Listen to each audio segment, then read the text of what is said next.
চোরের মতো পালিয়ে গেল। চলে যান, যত তাড়াতাড়ি পারেন এই প্রাসাদ থেকে আপনারাও চলে যান। শত্রু সৈন্য পঙ্গপালের মতো ছুটে যাচ্ছে, রসদ ভান্ডার লুণ্ঠন করতে আদেশ দিচ্ছে ওই দেবী। দেবীকে দেবী দেবী কারো নিজের হাতে খুন করবো। আমার হাতিয়ার, আমার হাতিয়ার। আজ আর কোনো উপায় নেই মহারাজ, আজ কোনো কিছু করেও দেবীর বাহিনীকে কিছুটাই পিটু ফাঁসানো যাবে না। দেবীর সঙ্গে আছে আকবর আলীবর্দী আর শাহেদ সুজাউদ্দিন। হ্যাঁ বৌরানী, আমাকে পৌঁছে দিয়ে সুজাউদ্দিন নবাবের নির্দেশে দেবীর হুকুম মেনে যুদ্ধ করছে। আপনারা দেরি করবেন না, এক্ষুনি সুরঙ্গ পথ দিয়ে চলে যান। নদীর ঘাটে নৌকা বাঁধা আছে, আপনারা গেলে মাঝি ওই নৌকা নবদ্বীপের উদ্দেশ্যে ছেড়ে দেবে। পথে কেউ যদি জিজ্ঞাসা করে তাহলে বলবেন গৃহস্থ মানুষ নবদ্বীপ যাচ্ছে তীর্থ করতে। আমার জন্য ভাববেন না মহারাজ, আমি সৈনিক, দের শেষ রক্তবিন্দু দিয়েও আমি আমি আমি যুদ্ধ করে যাব মহারাজ। আপনারা চলে যান আমাকে আর যেতেই হবে, চোরের মতো পালাতে হবে আমাকে প্রাসাদ। এই যে সম্রাট সূর্যমঙ্গল আর আদিত্য নারায়ণকে ফেলে এই সব তোমার দা অভিশাপ আমি মাথা পেতে দিলাম। কিন্তু তোমার কাছে আমার একটি মাত্র প্রার্থনা, এই ভয়ঙ্কর লজ্জা পর আর যেন আমার বেশি দিন আমাকে বাঁচিয়ে রেখো না মহারাজ। দেবী আমার রক্তের শত্রু, দেবীকে তুমি বলো রাজা উদয়নারায়ণ তার গৃহকে সম্মান রক্ষা করবার জন্য গৃহ ত্যাগ করেছে, নইলে সে নিজের চোখে দেখে নিত এই নিজের রক্তে কতখানি বিষ, কতখানি বিষ।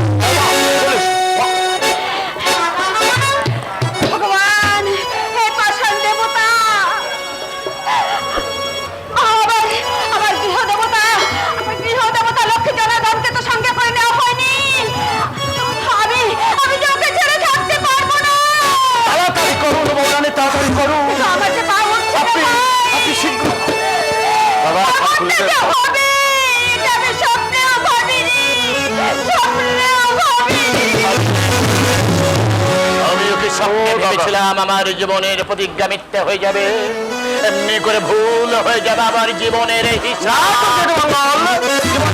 তোমার ভুল হয়ে যায়নি। কি তুমি লোকের সামনে, সৈন্যদের সামনে আমি তোমার দুশ্মন, নগর দিলের কাছে আমি তোমার দোস্ত। সুজা ভাই, এখন তোমার সঙ্গে আমার যুদ্ধ হবে, তবে সে যুদ্ধ সত্য নয়, মিথ্যা। তোমাকে বাঁচাবার জন্য দেবীর কাছ থেকে বহু কোশিশ করে প্রাসাদ দখলের দায়িত্ব নিয়েছি। আশ্চর্য! আরে দোস্ত, হাতিয়ারে হাতিয়ারে লাগিয়ে কথাগুলো শোনো।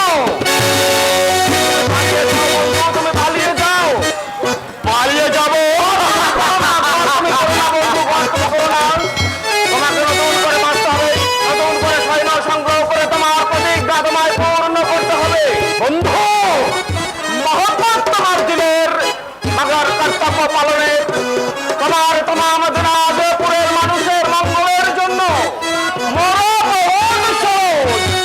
মরণের হাত থেকে একটা জাতিকে বাঁচানো সহজ নয়। পারবো, আমি নতুন করে বাঁচবো, নতুন করে বাঁচবো, আবার আমি নতুন করে সৈন্য সংগ্রহ করবো। আমি সমস্ত রাজা, জমিদার, কৃষক, শ্রমিক, সর্বস্তর মানুষের দুয়ারে দুঃখারে গিয়ে দাঁড়াবো। আমি তাদেরকে বলবো আমাকে ভিক্ষা দিন। তাহলে আসুন এগিয়ে আসে সে দাঁড়ান আমার পাশে। আপনারা আপনাদের যাহার যতটুকু শক্তি আমার সেই শক্তি ভিক্ষা দিন, আমি ধৈর্য মঙ্গল আপনাদের মঙ্গল এনে দেব।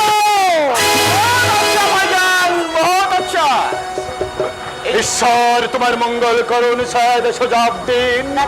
তুমি আমার জীবনের বড় ভুল ভাঙিয়ে দিলে। আমি আমি দেবীর জন্য ভুল করতে চলেছিলাম, কিন্তু কে দেবী, কার জন্যে আমি ভুল করছিলাম?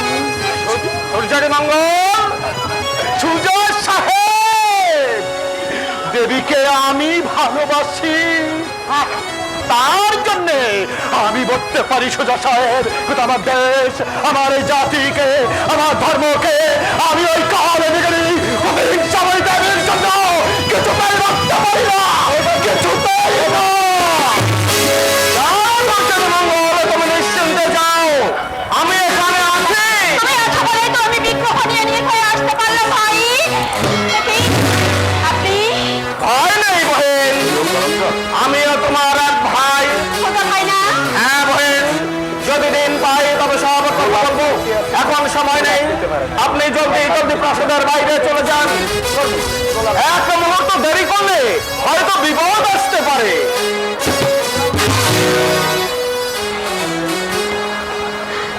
এটি আর কি বিপদ হবে শুধু ভাই, গৃহ দেবতাকে নিয়ে আমি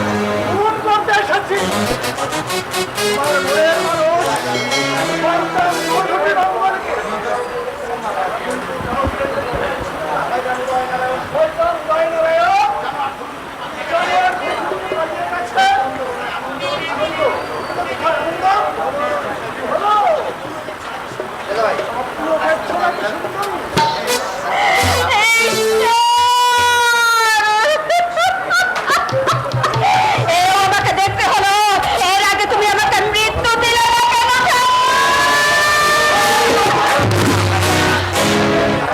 তোমার শিয়রে!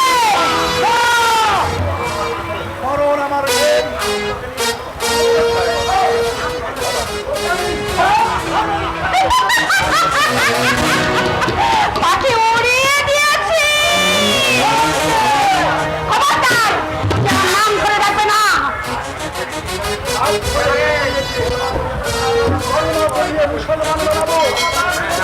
খবরদার, কি ধরনের জানা?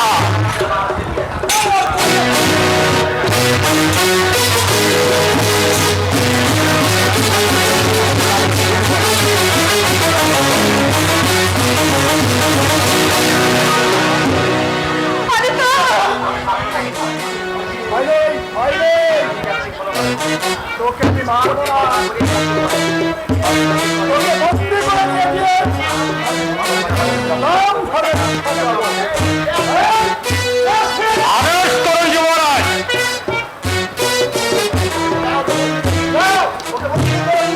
জয় হোক মহারাজ।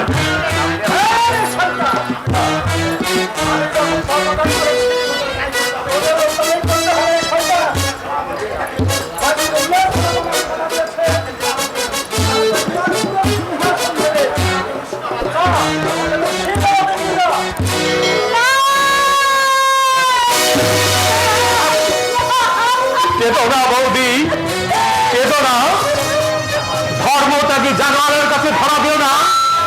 জীবন ত্যাগ করো, তবু ধর্ম ত্যাগ করো না, ধর্ম ত্যাগ করো না। ধর্ম থেকে মানুষ পাগল।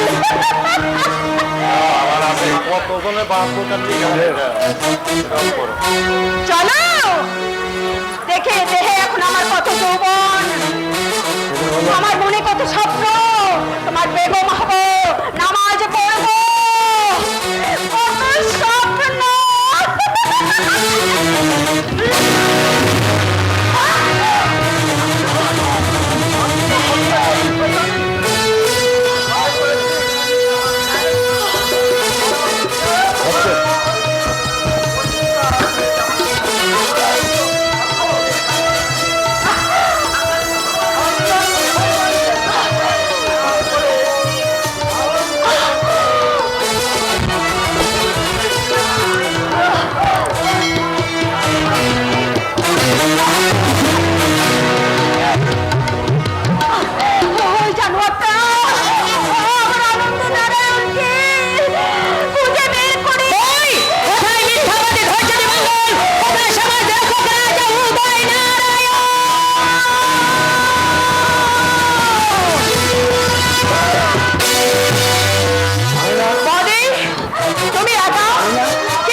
নিশ্চিন্ত হয়ে আমি আরামসে ঘুমাবো, কারণ গ্রেপ্তার হয়েছে আমার জিন্দগির সবচেয়ে ওই দুষ্প্রাণ ধৈর্যের মঙ্গল, ওই হায় বন্দী ধৈর্যের মঙ্গল।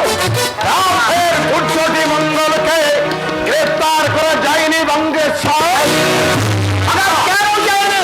আমি যে তন্দ্রাচ্ছন্ন চোখে দেখলাম বন্দী ধৈর্যের মঙ্গল আমার জেল সেতুতে প্রবেশ করেছে, এসেছে।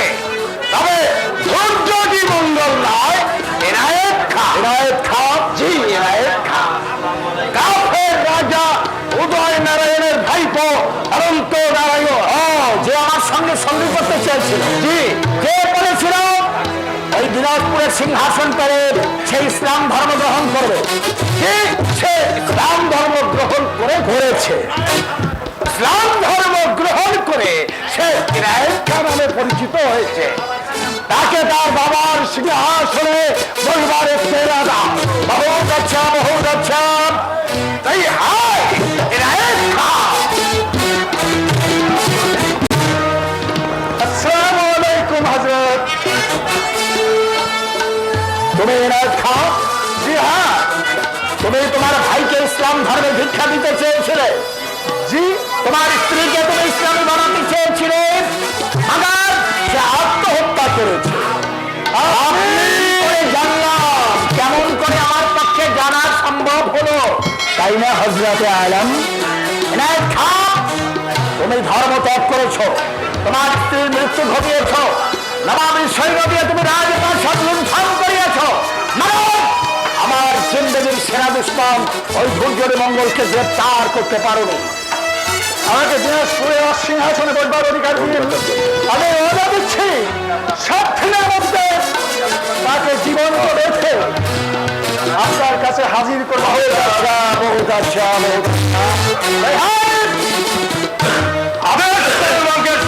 এই লোক এই অনন্ত নারায়ণকে গ্রেপ্তার করে অন্ধকার কারাগারে নিক্ষেপ করো।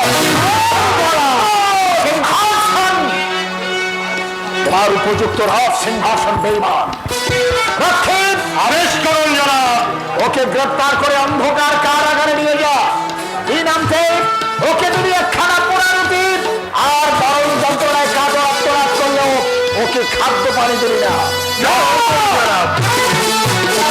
আমার ও অপরাধ, শিক্ষায় ধর্ম ত্যাগ করেছো, মগর ইসলামের মুনাফা মুনাফা নয়, ইসলামের বহুত বহু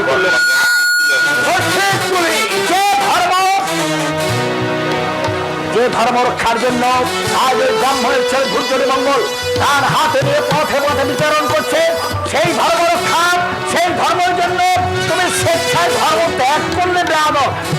তার জন্য ওই শয়তান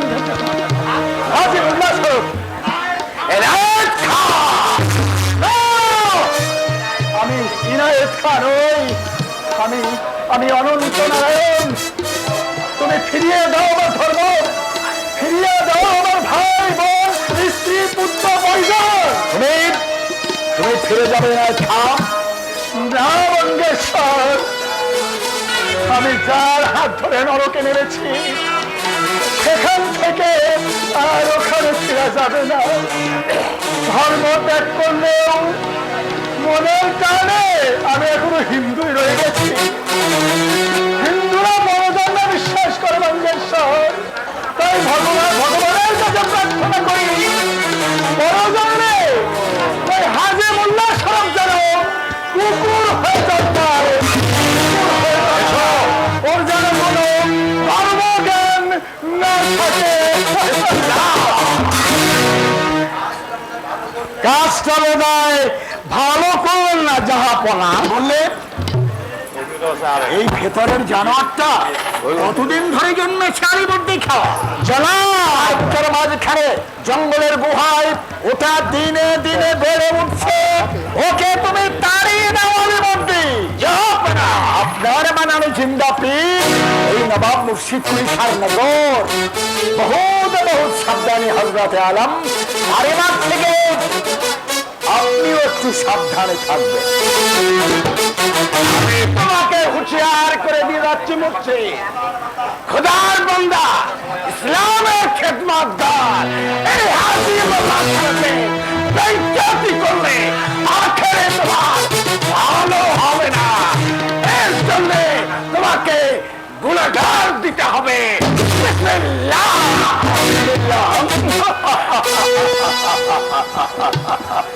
তার হাত থেকে হাতিয়ার কেড়ে নিয়ে আস্তা করে ফেলে দাও। আমরা কাফের দেবীর জন্যই ওই দুর্যোগী মঙ্গলকে গ্রেফতার করতে পারিনি। যাহা দুর্যোগী মঙ্গল দেবী, দেবী তো তোমাদের পিছনে পিছনেই ছিল। জাদুবিদ্যা প্রয়োগ করে আপনার মগজ নষ্ট করে দিতে চাই। যাহা পাহা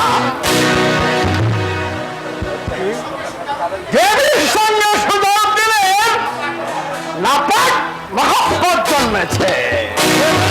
দেবী কসরওয়ালি দেবী। আমি কোনো দোষ করিনি, কোনো অপরাধ আমার নেই। তাহলে তোমার আশিক দুর্যোগী মঙ্গলকে আমরা গ্রেফতার করতে পারছি না কেন? যাহা বলার ভাবা উচিত। আচ্ছা, দুর্যোগীও হিন্দু আর দেবীও হিন্দু, তাই না? তাই না? ওই আওরাত থেকে ইয়াদ করিয়ে দাও যে আমি নবাব মুর্শিদ কুলিকার ভাই জনাব খুরশিদ কুলিকা। তাই তোমার নজরে যে ধরা পড়ে না, তারপরে আমার নজরে। তোমাকে আমি হুঁশিয়ারি করে জানিয়ে দিতে চাই, ওই দেবীর হুকুম আমরা মানব না। দেবী আমাদের পেছনে থাকবে না। আগে থাকবে, আগে আগে পিছনে থেকে ঠিক ঠিক মতো কাজ হচ্ছে না দেখে আজ থেকে এই মুহূর্তে এই দেবীকে আমি তোমাদের আগে থাকবার জন্য হুকুম দিলাম। আজ থেকে তোমরা পিছনে থেকেই ওর আদেশ পালন করবে। এসো অনুবর্তী খা, পিছিয়ে আমরা যাব।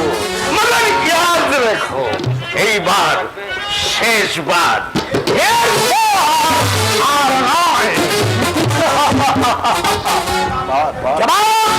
জবাব আমিও দিতে জানি, মগর আমার সবচেয়ে পহিলে জরুরত এই ধৈর্যের মঙ্গল। হাসবেন না, হাসবেন না, জনাব, হাসবেন না। ধৈর্যের মঙ্গল গ্রেফতার হয়েছে। পালিয়ে যাও, পালিয়ে যাও আমার সম্মুখ থেকে। আমি ধৈর্যের মঙ্গলকে চাই, আর আমি কাউকে দেখতে চাই না। কোনো কথা নয়। আমি চাই, আমি জানতে চাই ধৈর্যের মঙ্গলকে এখনো গ্রেফতার করতে পারলে না কেন? তাকে কেন পাত্তা পাওয়া যাচ্ছে না? পাওয়া গেছে জনাব, পাওয়া গেছে। কোথায়? দিনাজপুর মহল্লার এক গ্রামের মাঠে।